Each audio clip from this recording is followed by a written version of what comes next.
তাহলে প্রথম পয়েন্ট হচ্ছে যে যদি সিঙ্গেল বন্ড হয় তাহলে আমরা দেখব যে আমরা জানি যে কোভ্যালেন্ট বন্ডকে দুভাগে ভাগ করেছি, আমি আগেই দেখিয়েছি, যেটা হচ্ছে একটা সিগমা বন্ড একটা পাই বন্ড।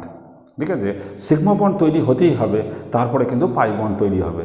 তাহলে সিগমা বন্ড যদি থাকে, একটা কম্পাউন্ডের মধ্যে যদি দেখি যে সব কটায় সিঙ্গেল বন্ড আছে, তাহলে প্রথম পয়েন্ট হচ্ছে সিঙ্গেল বন্ড। তাহলে সিঙ্গেল বন্ড যদি থাকে তাহলে সেটার মধ্যে কি, তাহলে এটা হচ্ছে সিগমা বন্ড। সিঙ্গেল বন্ড মানে হচ্ছে কি না সিগমা বন্ড। আচ্ছা, ডবল বন্ড যদি থাকে তাহলে double bond is equal to হচ্ছে একটা সিগমা আর একটা হচ্ছে পাই। আর ট্রিপল বন্ড যদি থাকে, এই ট্রিপল বন্ড যদি থাকে তাহলে সেটা হচ্ছে একটা সিগমা অবশ্যই হতে হবে আর দুটো পাই। তাহলে এখানে কিন্তু আমরা প্রথমে ট্রিক্সটা জেনে নিলাম যে কোনো একটা স্ট্রাকচারের মধ্যে double bond, triple bond, single bond যদি থাকে তাদের মধ্যে সিগমা বন্ড, পাই বন্ড কীরকম হবে সেটা কিন্তু আমরা জেনে নিলাম। আর একটা ট্রিক্স আমি যদি এখানে লিখে রাখি তাহলে তোমাদের বুঝতে আরও সুবিধা হবে। এখানে কি না, কার্বন অ্যাটম যদি বন্ডেড টু 4 সিগমা বন্ড, তাহলে carbon atom bonded to 4 sigma bond, তাহলে 4 সিগমা বন্ড, এটা তাহলে কি হবে না, এটা হচ্ছে sp3 সংকরায়ন হবে। তাহলে carbon atom bonded to 4 sigma bond, যদি 4টে সিগমা বন্ড থাকে তাহলে কি হবে না, সেটা হচ্ছে sp3 সংকরায়ন হবে। আর কি, যদি আর কার্বন অ্যাটম একই জিনিস, কার্বন অ্যাটম বন্ডেড টু 1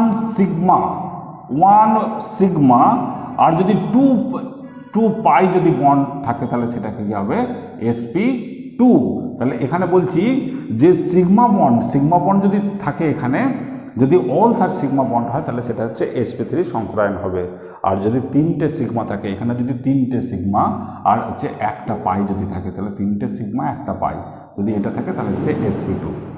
এবার বলছি কার্বন অ্যাটম বন্ডেড টু, তাহলে এখানে যদি আমি sp2 বলি তাহলে এখানে বলছি 2 সিগমা 2 পাই যদি হয়, তাহলে 2 সিগমা 2 পাই যদি হয় তাহলে sp সংকরায়িত হবে। তাহলে এইটাও একটা তথ্য কিন্তু জানা রইল। তাহলে কি না, carbon atom bonded to 4 sigma bond হচ্ছে sp3, carbon atom bonded to 3 sigma 1 pi হচ্ছে sp2, আর carbon atom bonded to 2 sigma 2 pi হচ্ছে sp। তাহলে এই তথ্যটা কিন্তু আমাদের জানা রইল। এবারে আমরা কিন্তু এক্সাম্পলের সাহায্যে জানতে চাইব যে একটা মলিকুলের মধ্যে কতগুলো সিগমা বন্ড আছে, কতগুলো পাই বন্ড আছে। তাহলে আমরা শুরু করি এক একটা করে এক্সাম্পল নিয়ে, তাহলে কিন্তু বুঝতে পেরে যাব যে কতগুলো সিগমা কতগুলো পাই, কীভাবে ক্যালকুলেশন করা হচ্ছে সব কিন্তু জানতে পারবো। তাহলে প্রথমে একটা সবথেকে সিম্পল এক্সাম্পল নিচ্ছি মিথেন। তাহলে মিথেনের স্ট্রাকচার, এই গঠন থেকে আমরা কি করে করব, তাহলে এখানে হচ্ছে হাইড্রোজেন হাইড্রোজেন হাইড্রোজেন হাইড্রোজেন, ঠিক আছে। তাহলে আমি দেখছি কি স্ট্রাকচারটা যখন এঁকে ফেলেছি, এই স্ট্রাকচারের মধ্যে সিগমা বন্ডের সংখ্যা কতগুলো যদি বলে থাকি যে সিগমা বন্ড, এই একটা সিগমা বন্ড, এই একটা সিগমা বন্ড, এই একটা সিগমা বন্ড, এই একটা সিগমা বন্ড, তাহলে কতগুলো সিগমা বন্ড হলো না, 4টে সিগমা বন্ড হয়েছে। তাহলে 4টে যদি সিগমা, তাহলে এখানে আমরা ক্যালকুলেশনটা করে বলতে পারি যে 4 সিগমা বন্ড আছে। তাহলে 4 সিগমা বন্ড আছে, তাহলে অল সার সিগমা বন্ড, তাহলে মিথেনের ক্ষেত্রে আমি দেখছি 4টে সিগমা বন্ড আছে। তাহলে এখানে আমি কিন্তু বলতে পারি যদি 4টে সিগমা বন্ড থাকে তাহলে কিন্তু সার হাইব্রিডাইজেশনটা হবে sp3। তাহলে দুটো জিনিস এখান থেকে আমরা জানতে পারছি, একটা হচ্ছে number of bonds, that is sigma and pi bond, আর কি না স্টেট অফ হাইব্রিডাইজেশন, কি হাইব্রিডাইজেশন দশাতে রয়েছে, এটাই হচ্ছে ট্রিক্স এই ভিডিওর মধ্যে। এবার ধরো 2 নম্বর যদি আমি একটা এক্সাম্পল নিই, ধরো আমি একটা সিম্পল এক্সাম্পলগুলো নিয়ে প্রথম স্টার্ট করেছি, তোমরাও খাতাতে লিখতে শুরু করো তবেই কি এটা বুঝতে পারবে। তাহলে এখানে এইচ এটা হচ্ছে ইথিলিন C2H4। তাহলে এখানে দেখছি, দেখো আমি বলেছি যে যদি ডবল বন্ড থাকে, ডবল বন্ডের মধ্যে একটা সিগমা হতেই হবে আর একটা হচ্ছে পাই, তাহলে একটা সিগমা একটা পাই কিন্তু হলো। আর কি না, এখানে হচ্ছে সিগমা বন্ড, সিঙ্গেল বন্ড মানে হচ্ছে সিগমা বন্ড, এটা হচ্ছে সিগমা বন্ড, এটা হচ্ছে সিগমা বন্ড। তাহলে টোটাল সিগমা বন্ড কটা হলো, তাহলে 1 2 3 4 5টা, তাহলে 5 সিগমা আর 1 পাই, তাহলে এখানে পাচ্ছি কি 5 সিগমা 1 পাই।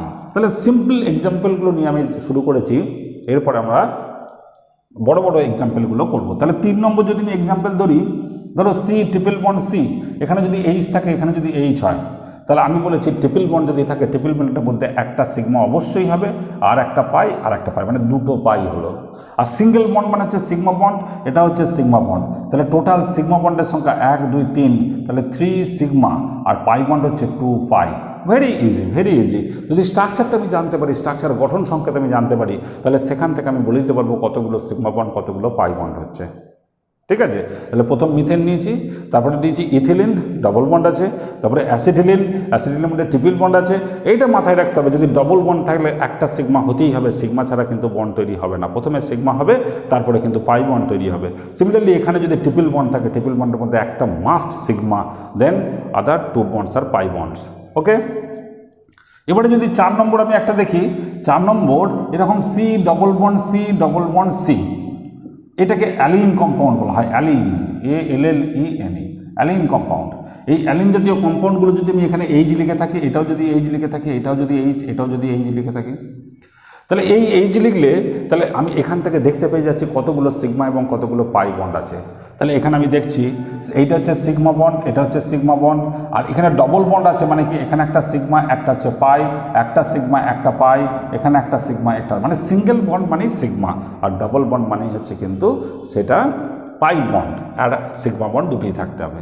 তাহলে সিগমা বন্ড কি হচ্ছে না, সিগমা বন্ড এখানে দেখতে পাচ্ছি একটা দুটো তিনটে চারটে পাঁচটা ছটা, তাহলে 6 সিগমা, আর পাই বন্ড একটা দুটো, তাহলে দুটো হচ্ছে পাই বন্ড, তাহলে 1 2 3 4 5 6 ছটা সিগমা, তাহলে পাই বন্ড কটা হচ্ছে, দুটো পাই বন্ড, তাহলে এখানে হচ্ছে পাই বন্ড।